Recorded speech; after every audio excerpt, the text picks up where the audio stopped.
Fala galerinha, tudo bem com vocês? Chave do Enem no ar. Seja bem-vindo, seja bem-vinda para quem está aqui conosco na live, para quem está assistindo depois. Afinal de contas, estamos aqui no canal da Educação Adventista Brasil, toda quinta-feira com conteúdo novo para que você se prepare para vestibular Enem e, é claro, a prova ali na sua escola.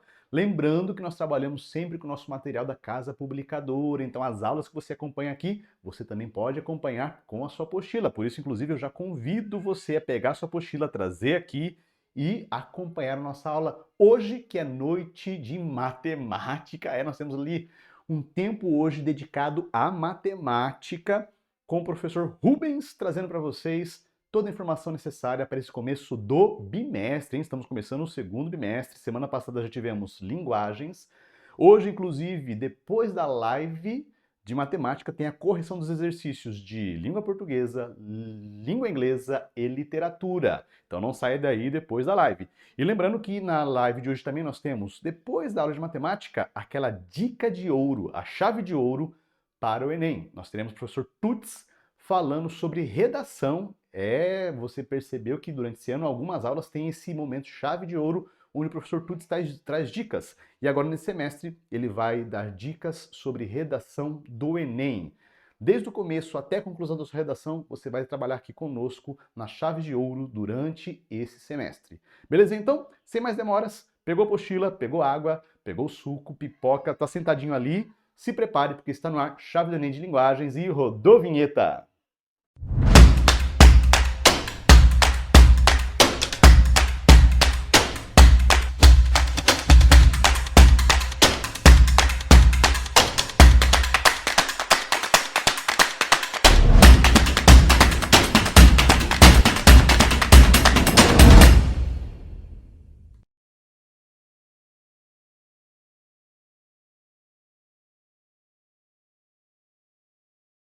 Olá, meu aluno, tudo bem com você? Professor Rubens aqui, mais uma aula de matemática, mais um semestre. Seja bem-vindo para esse semestre, onde vai ter muitas coisas legais. Eu sei que é o último semestre da tua vida aí no terceiro ano, então acredito que você deva estar ansioso, deve estar preocupado com o que vai vir, mas eu quero te relaxar. É isso mesmo, quero trazer descanso para você. Relaxa, meu brother, relaxa, minha amiga, vai dar tudo certo no final. Mas para isso acontecer, você precisa focar agora nos estudos. Você precisa plantar agora para colher lá na frente. Então, preparado? Vamos para começar nosso semestre com tudo? Então, nossa primeira aula será... Opa, já deu um spoiler de longe, né? Mas deu para pegar a ideia. Será sobre funções trigonométricas. Professor, vamos falar com quais funções trigonométricas? Seno, cosseno, tangente. Vamos falar rapidamente da cossecante, da cotangente e da secante, tá? Essas últimas que eu acabei de citar, elas não são muito utilizadas em provas. Raramente cai uma ou outra. A não ser que você vai fazer um vestibular mais militar. Aí talvez caia uma dessas aí. Mas os vestibulares normais, principalmente o Enem, elas não caem com uma frequência muito grande. Essas três sim. Essas três caem e a gente vai trabalhar bem pausadamente nelas, tá? Preparado? Aperta os cintos e vamos embora, porque é o momento da gente iniciar a nossa aula. Para a gente começar a discutir o que seria a trigonometria, o que seria funções trigonométricas, a gente vai precisar falar primeiro do ciclo trigonométrico, que é extremamente importante, tá? Quando você pensar em trigonometria, pensa o seguinte, associe o cosseno ao valor de x, ok? E o valor do y como sendo seno, tá? Então a gente vai ter seno e cosseno. Seno na horizontal, cosseno no horizontal, seno no vertical. E esse ponto dentro da circunferência do ciclo trigonométrico, ele vai ter características. X, que é o valor do seno, do cosseno, y, que é o valor do seno. Outro detalhe muito importante, observe que esse ponto em relação ao meu ciclo, ele forma um ângulo θ. Percebe ali? O nosso ângulo θ está formando ali. Esse valor ele vai ter uma quantidade em graus. E a gente pode utilizar tanto os graus como os radianos, tá? Então vamos recapitular aqui. 0 grau, 0 radiano. Beleza? Se eu tenho 90 graus, eu tenho π sobre 2. Por que π sobre 2, professor? Porque 180 graus equivale a π radianos. Então, 90 graus é 180 dividido por 2. É π dividido por 2. 30 graus, professor. Aí você vai pegando 90 dividido por 3. E assim sucessivamente. Ok? Π sobre 6, π sobre 3, até você encontrar o valor que você deseja. Outro fato bastante importante é que nas extremidades do ciclo trigonométrico, a gente só vai ter 3 valores possíveis. Ou será 1, ou será 0, ou será menos 1. Ok? 1, 0 e menos 1. Professor, vai ter valores mais que esses? Não, vai ser nesse intervalo. Não, pode ser que seja menos 0,5, menos 0,3, pode ser.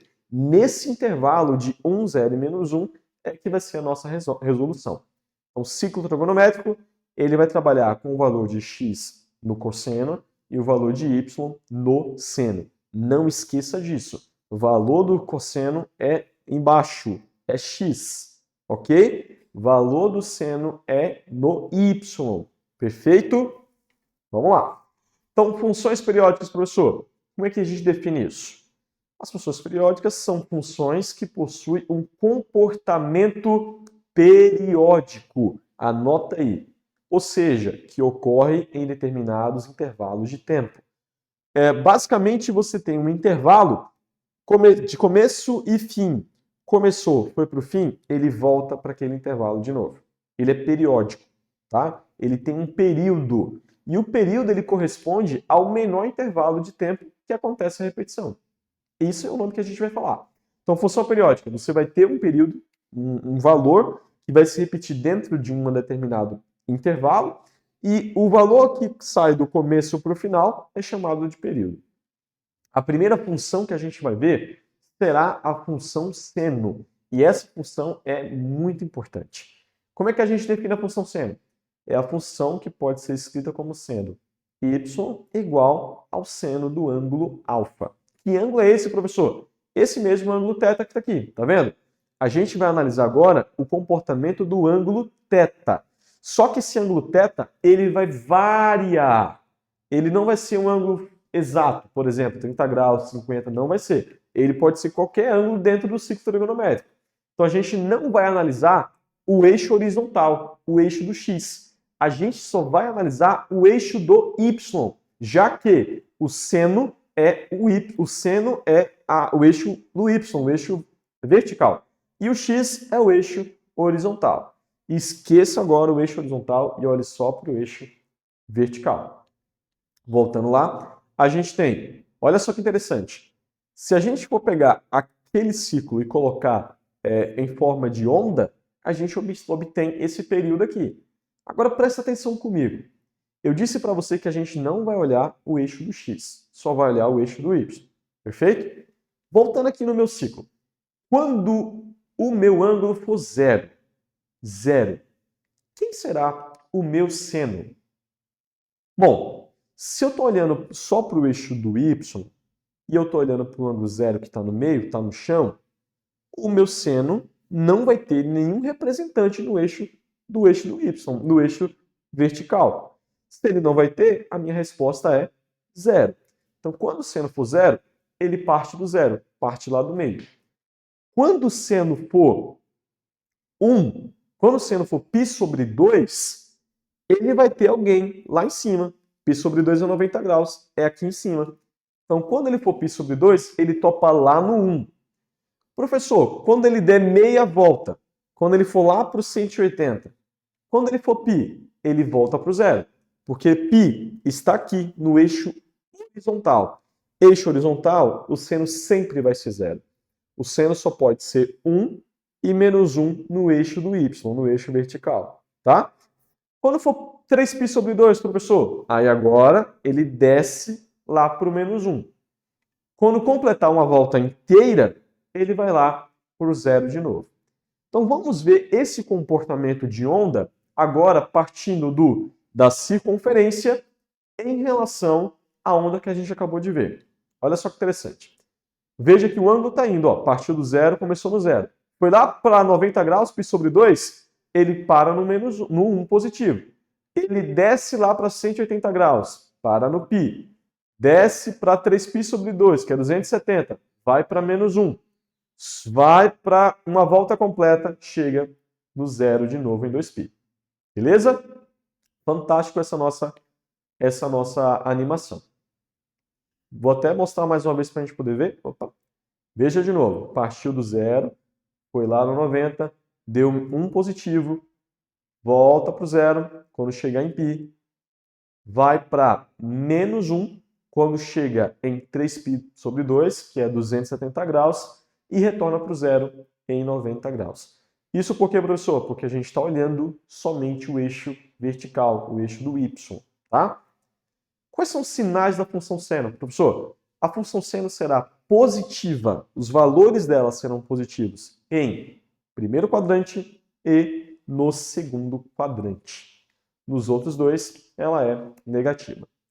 Existem algumas coisas interessantes que a gente vai chamar de translação da curva, que é quando a gente ou sobe ou desce aquela onda, que a gente chama essa onda de senoide, ok? Quando isso acontece, professor?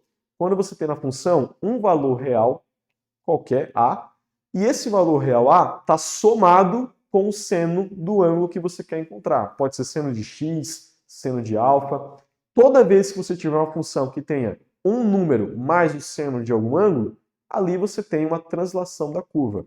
Essa curva pode subir para cima, se o A for positivo, ou pode subir para baixo, se o A for negativo. Tá legal? Um exemplo seria f de x igual a 2 mais seno de x. Quando é que a gente vai alterar a amplitude? Veja, a gente tem uma onda, uma senoide, só que essa senoide pode estender a curva ou ela pode diminuir a curva. Como é que a gente altera essa amplitude de curva? Basta você somar ao seno, multiplicar, ali está errado aquela formulazinha ali. Olhe só para a parte de baixo. Você vai multiplicar ao seno do ângulo que você deseja, tá? Na parte amarela está um equívoco ali, está somando, mas é só a de baixo, está multiplicando. Então, para você transladar, você soma ao seno. Para você alterar a amplitude, você multiplica o seno. Professor, se eu quero diminuir essa amplitude, multiplica pelo valor negativo. Se você quer aumentar a amplitude, multiplica pelo valor positivo. Ok? Como é que eu faço uma defasagem na curva, professor? E agora, como é que eu encontro essa defasagem? Basta que você some ao ângulo, presta atenção, some ao ângulo, não ao seno. Ao ângulo, um outro número real, tá? Então, se é o seno de x, como é que seria essa defasagem? Um exemplo seria seno de x mais 5, seno de x mais 2, dentro do parêntese. Observe que a gente não está somando ao seno, a gente está somando ao ângulo. Nesse caso, ângulo alfa, ângulo x, como você queira determinar. Vamos falar um pouquinho da função seno, da função cosseno? Agora, a gente vai olhar o eixo horizontal, o eixo do x. Mas antes da gente começar a falar um pouquinho mais sobre ela, vamos dar aquela velha e boa pausa para a água.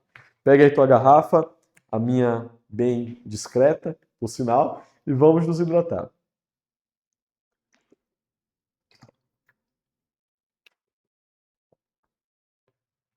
Muito bem. Agora a gente vai analisar o comportamento somente do eixo do x.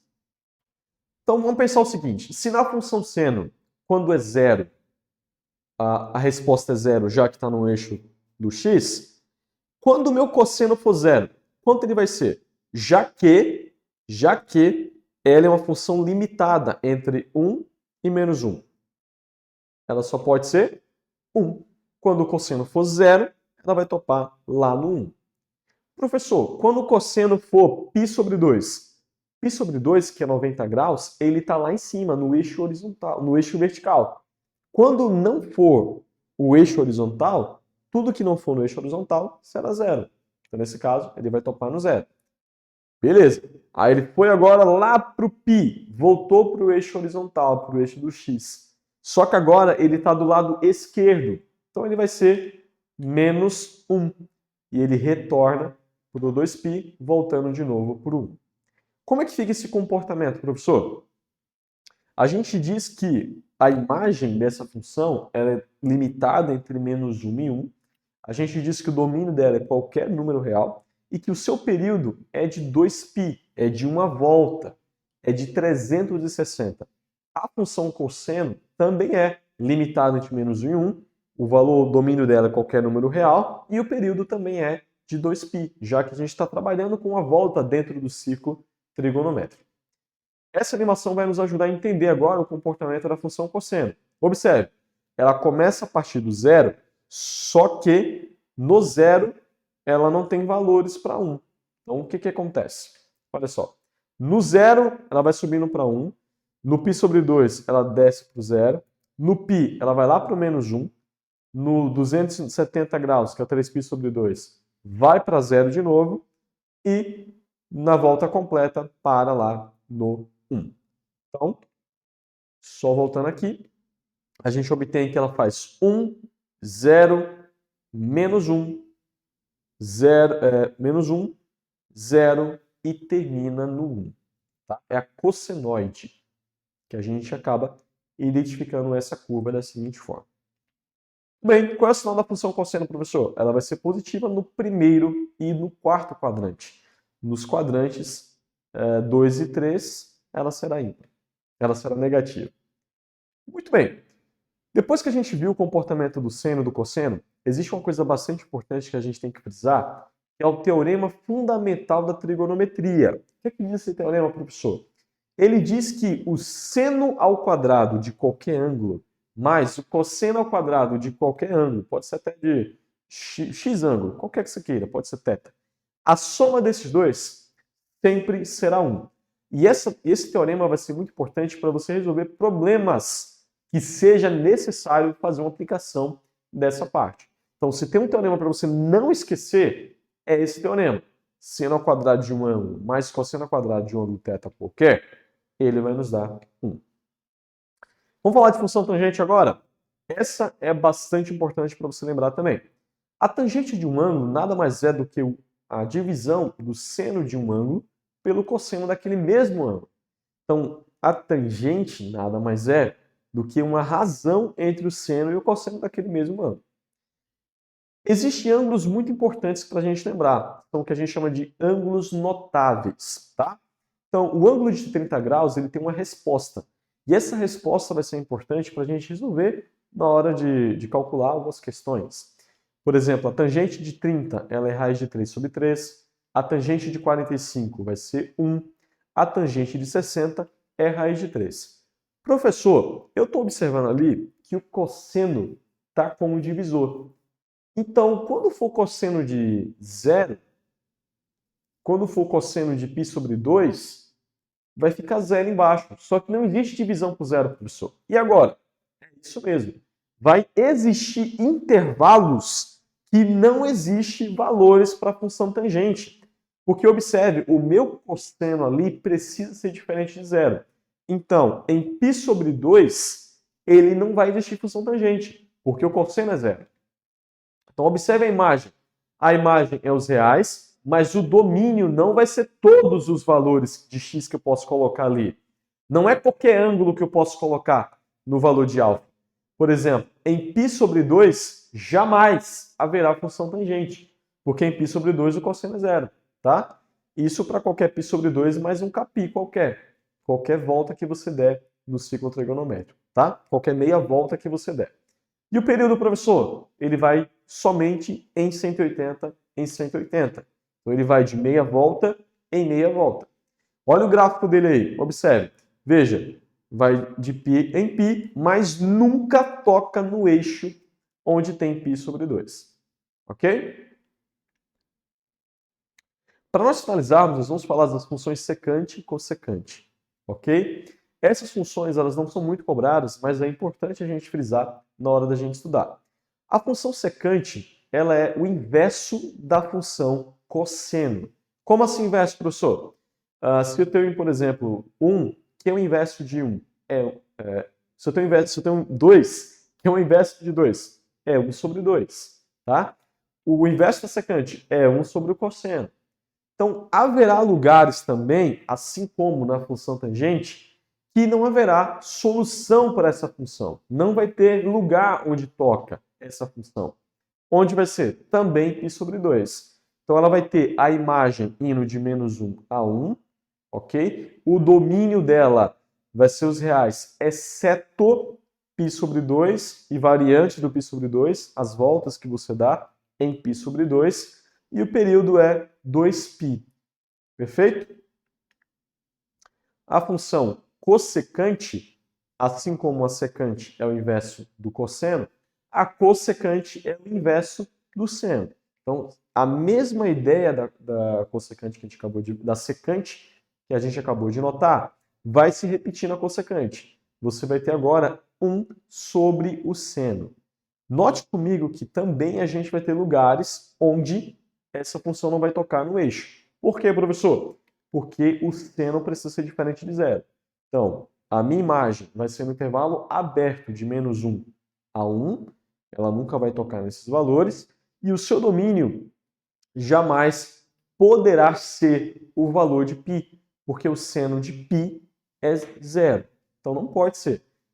Π e as voltas que você dá no π, por isso que a gente tem ali, diferente de kπ. O que é esse kπ? Significa a quantidade de voltas que você dá.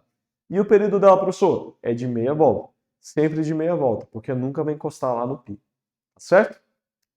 Cotangente, professor. Assim como as duas que a gente viu anteriormente, a cotangente é o inverso da tangente.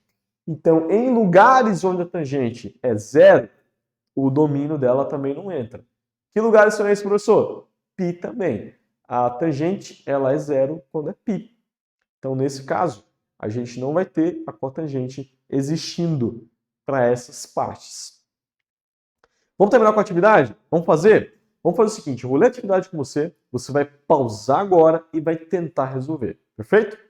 A questão diz assim, conhecendo a função f de x igual a 4x, a 4 cosseno de 2x mais 1, podemos afirmar que a imagem da função é igual a quanto?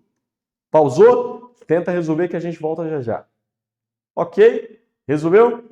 Vamos lá. A gente sabe que o valor do cosseno ele é 1 e é menor que menos 1. Então a gente limita esse intervalo. O cosseno de 2x ele tem que ser 1 para facilitar o nosso processo. A gente vai limitar ele.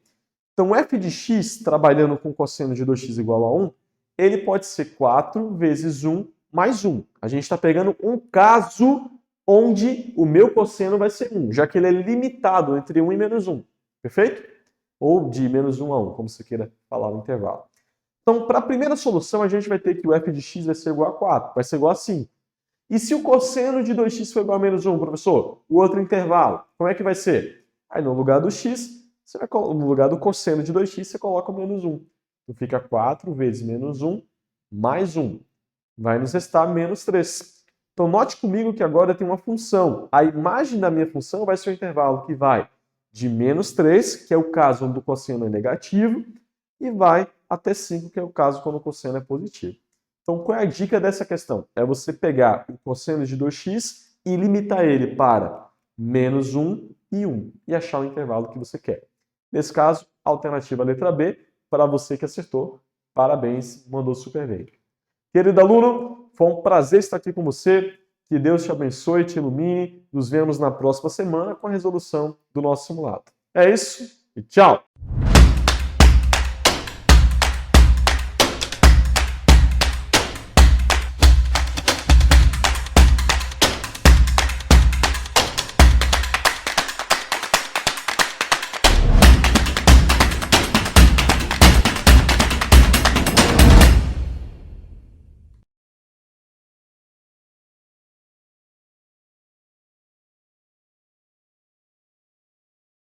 E aí, galera, gostaram da aula de matemática? Ainda tivemos ali um momento muito importante para você anotar, riscar sua apostila e se preparar. É o conteúdo da apostilinha que vai ser cobrado com certeza na sua prova também, além do Enem e do vestibular. Mas como eu disse para vocês, não sai daí, porque agora tem mais conteúdo. Depois da vinheta, você vai ficar com chave de ouro, primeira dica sobre redação no Enem. Anota aí, hein? Vamos falar sobre a introdução da redação no Enem. Dicas do professor Tuts. E depois da dica do professor Tuts, você fica com a correção dos exercícios da semana passada de língua portuguesa, língua inglesa e literatura.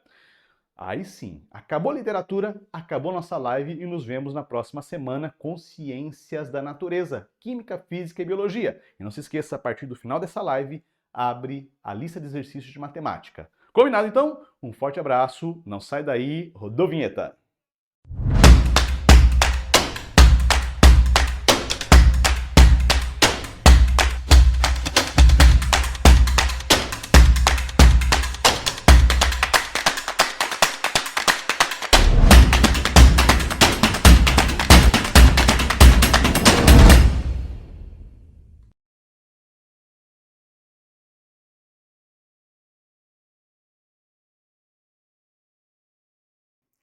Fala aí, galerinha, tudo bem com você? Mais uma vez aí o Tuts na área para a gente trabalhar um pouquinho sobre redação, beleza? Então vamos aqui com uma dica chave de ouro de hoje.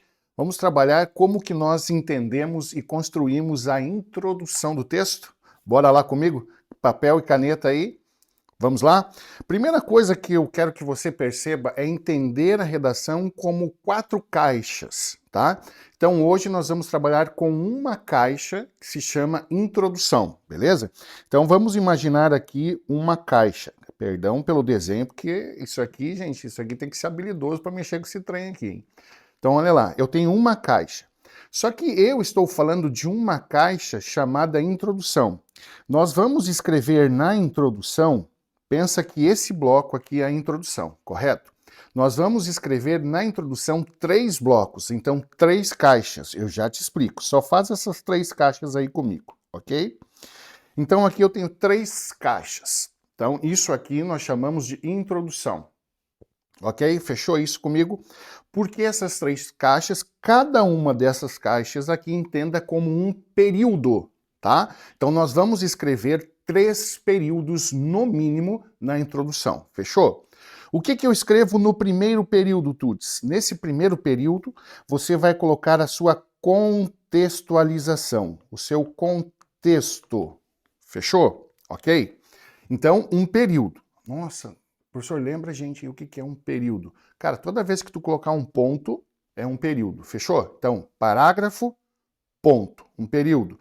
A partir desse ponto até o outro ponto, outro período, beleza? Não é parágrafo, beleza? Fechou? O que eu coloco no segundo período, Tuts? Nesse segundo período, você vai relacionar. Relacionar o quê? Contexto e tema, ok? Então, nesse segundo bloco, tem que aparecer o tema da redação, ok? Principalmente as palavras-chave do texto, ok? Isso você já aprendeu, palavra-chave. Ah, eu não lembro qual que é a palavra. Ou você grava a palavra mais importante do tema ou os substantivos. Fechovski? Então vamos lá. O que eu coloco no terceiro bloco? No terceiro bloco, aqui você vai colocar a tese mais argumento 1 mais argumento 2. Fechou? Ok. Como que a gente liga tudo isso agora? Cara, isso aqui é importantíssimo, tá? Lembra quando a gente tratou lá nas dicas da competência 4? Você percebe que essas caixas dentro desse bloco chamado introdução, ó, perceba que essas caixas estão todas desligadas uma da outra. Eu vou costurar essas caixas com conectivos. Então, nesse conectivo aqui, ó, ligando, terminando o ponto aqui para iniciar esse outro, você vai colocar assim, ó, nesse contexto, ok? Nesse contexto, vírgula. Escreveu, fez a contextualização, ligou tema e o contexto seu. O que você vem aqui, pontuou, você vai colocar assim, ok? Aí você já considerou, então, toda a amarração do texto. E agora, Tuts, explica para nós aí o que é essa tese, argumento 1, argumento 2. Vamos lá. Então, pensa comigo assim, ó. Toda vez que você precisar pedir alguma coisa, dentro do ambiente Enem, você precisa ter duas sustentações. É como se fosse assim, ó. Imagina um triângulo, ok? Um triângulo tem essa base e tem a ponta, correto? A ponta é a tese. Então, a tese, eu digo assim, ó, eu não gostei da aula do Tuts. Isso é uma tese, ok? Quando você diz assim, eu não gostei da aula do TUTS, você não pode chegar, não gostei, e alguém pergunta para você, por que você não gostou? Ah, porque eu não gostei. Isso não é argumento. Argumento é, eu não gostei da aula do TUTS porque ele não domina o conteúdo e isso me prejudica para o Enem.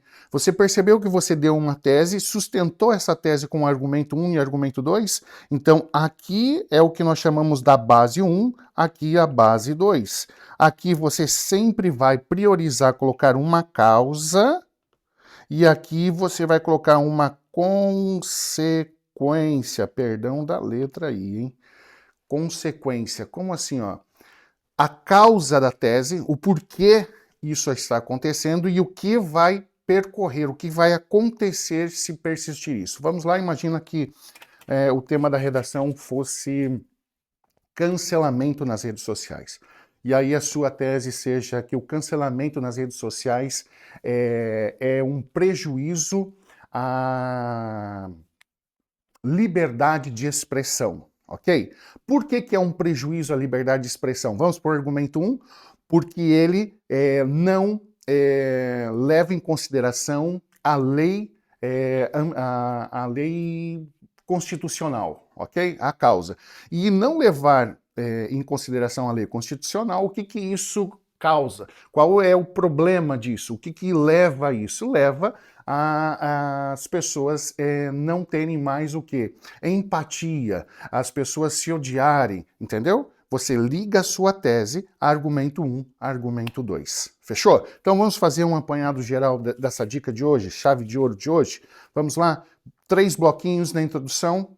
No primeiro você vai ligar ali com nesse contexto, ok. Agora você liga esse contexto que você colocou lá e você liga com o tema, coloca a sua tese no terceiro bloco, argumento 1, argumento 2 e fechou. E na próxima aula eu te conto o que você faz com argumento 1, argumento 2. Valeu? É o TUTS contigo aí, vamos lá, Enem é 1000. Valeu?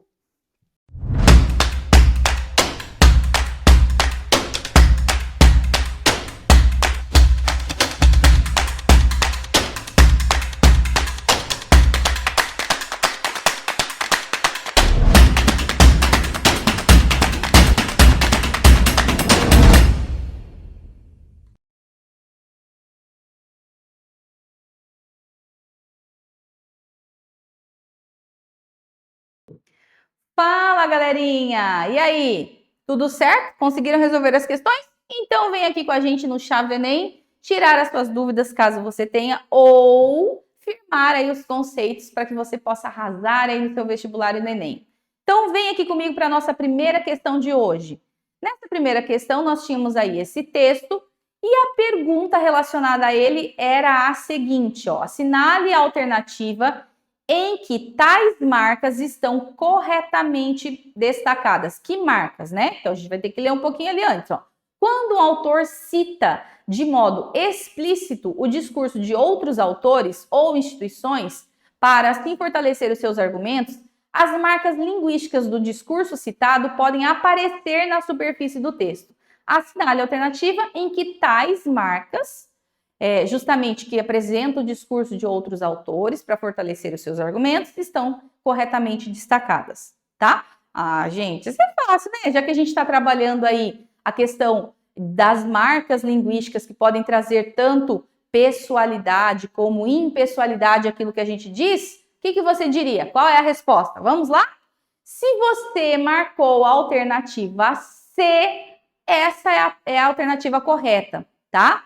Por quê? Porque ali, inclusive, ele traz ali a conjunção segundo, como se dissesse assim, conforme especialistas em segurança alimentar, e aí ele continua, quer dizer, ele vai trazer a primeira informação conforme especialistas em segurança alimentar, ou seja, vai dar legitimidade, deixa eu falar devagar essa palavrinha, ao argumento que provavelmente ele citou anteriormente, através do uso de uma autoridade.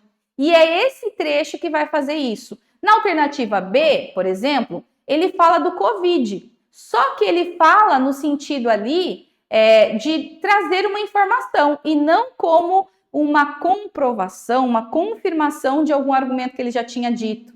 Na alternativa A, é só uma impressão pessoal, não teria esse efeito. Na alternativa D, só traz ideia de quando isso aconteceu, né? E na alternativa E, ele vai dizer ali assim, ó, antes e além da pandemia, quais fatores levaram o Brasil, segundo o maior exportador de alimentos do mundo? Ah, aqui tinha pegadinha, né? Se você só olhasse a palavra segundo, sem prestar atenção no sentido que esse segundo tem, ele poderia te enganar. Porque esse segundo tem sentido de numeral e não de conjunção de conformidade. Olha que pegadinha boa para quem não lê, que só vê a palavrinha ali, né?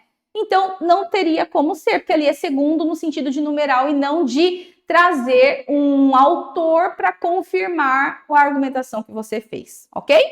Questão 2. Então, a gente também tem esse texto, né, de alguém falando em nome, o comandante falando em nome da tripulação. E a pergunta é, o emprego da primeira pessoa do plural é um recurso utilizado pelo enunciador para... Gente, primeira pessoa do plural normalmente vai carregar ali a marca de pessoalidade. Mas nesse caso, ó, essa pessoalidade é em nome dele e de toda a tripulação. Ele faz parte da tripulação, certo? É por isso que está em primeira pessoa do plural. Então, lembrem-se sempre disso. Normalmente, quando você usa a primeira pessoa, seja do singular ou do plural, isso é uma marca linguística de pessoalidade, tá? E não evitar uma preocupação coletiva, muito menos tornar imparcial, né? Na verdade, torna isso parcial, porque ele se inclui, e muito menos transferir a responsabilidade para os tripulantes. Essa não era a intenção desse enunciador, ok? Na questão 3, uma questão do Enem, nós temos aí esse texto, reaprender, nossa, pulei ali o A, reaprender a ler notícias. Então, é um texto que vai fazer a gente refletir agora, principalmente na época em que a gente vive, a ler essas notícias, a sermos mais criteriosos, né? E a pergunta é, no texto, os argumentos apresentados permitem inferir que o objetivo do autor é convencer os leitores a fazer o quê? Então, a resposta certa é a alternativa C, adotarem uma postura crítica em relação às informações recebidas. Então, não basta você receber uma informação e, hoje em dia, achar que isso está correto. O ideal é que você compare essa mesma notícia com outras fontes e aí você vai chegar à sua conclusão se aquilo é verdadeiro ou não é. Essa deveria ser a nossa postura hoje, principalmente em épocas de tantas narrativas, né? Cada um puxando a sardinha para o seu lado, né? E de tantas fake news também, ok? Então, o objetivo dele não era buscar fontes de informação comprometidas, nem privilegiar notícias veiculadas em jornais de grande circulação, nem questionar a prática jornalística de jeito nenhum, não era essa a intenção dele, e nem valorizar reportagens redigidas com imparcialidade diante dos fatos, e sim fazer com que a gente pense mais e reflita mais na hora de consumir notícias, reportagens e assim por diante, ok? E a nossa última questão, a gente também tem aqui uma notícia, né? E a pergunta era, quanto ao gênero textual, o texto é classificado como? Essa pergunta é bem legal. Por quê? Porque tem a ver também com essa questão da pessoalidade ou da parcialidade, né? Ou da imparcialidade, mas relacionada também aos gêneros textuais. Isso também é importante para você prestar atenção, tá? Então, qual texto você tem ali o tipo de texto e a descrição correta? Vamos à resposta? Se você marcou C, é uma notícia. Por quê? Porque apresenta informações sobre acontecimentos, preservando imparcialidade no relato dos fatos. Aqui, se você olhar, ele só disse o que aconteceu, onde aconteceu, quando aconteceu. Então, é uma notícia, certo? Agora, um artigo de opinião não é um artigo de opinião porque ele não está expressando ali ou defendendo um ponto de vista. Muito menos uma entrevista. Não existe intervenção entre diversas ou uma pessoa, né? E muito menos um relato, que daí seria a narrativa de alguém sobre aquele fato que não foi o que aconteceu ali, ok? Então, espero que você tenha tirado suas dúvidas, aprendido um pouquinho mais e que você arrase aí no seu Enem, no seu vestibular. Até mais!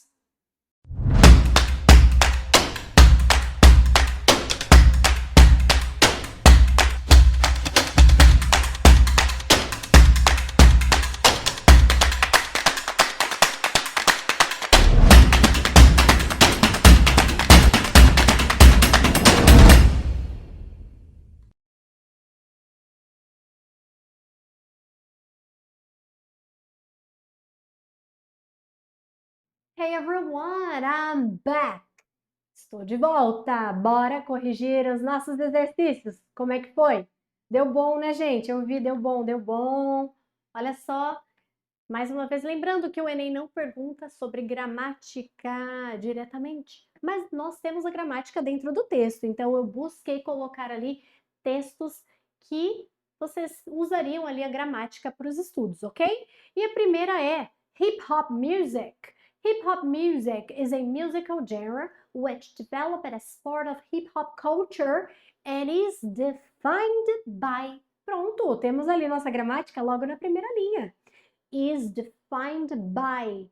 Então, nós temos ali a voz passiva usada no nosso texto, ok?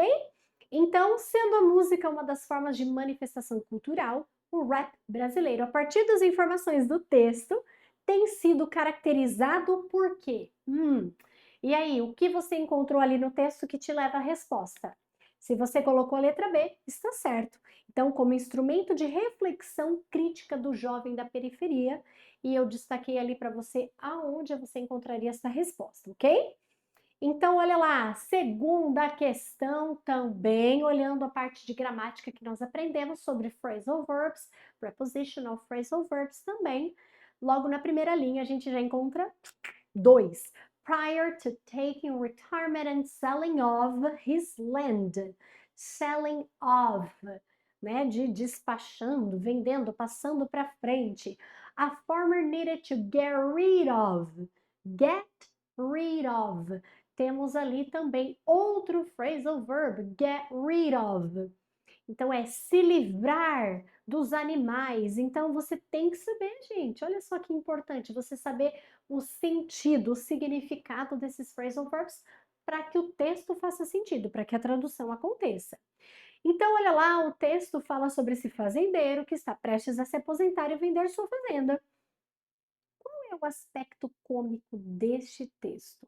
Então, é uma história muito boa, né, gente? Eu amei essa história. E se você colocou que a letra C é a correta, muito bem. Percepção do fazendeiro quanto à relação de poder entre o casal. Então, no, you get a brown one, said his wife, here's your cow. Então, a gente percebe ali na última linha a conclusão dessa história. E é ali que está a parte cômica dela, logo ali no final. Alright, e para encerrar, eu coloquei um texto que está dentro do aprofundamento, que é falar sobre bem-estar. Então, é muito comum no vestibular e no Enem cair textos sobre saúde e bem-estar. Então, fique atento, colecione vocabulário nesse sentido, ok? How's your mood? Como está o seu humor? E ali você vê que esse texto foi da BBC Channel, que é uma fonte que eu sempre indico para vocês. E o projeto Mapness, idealizado pela London School of Economics, ocupa-se do tema relacionado a quê? E aí? Se você colocou que está relacionado entre o nível de felicidade das pessoas e o ambiente no qual se encontram, você acertou. E essa resposta se encontra logo ali no começo do texto, logo na introdução. Fechou? Ok? So guys, that's it for today. Thank you so much and I'll see you. Bye!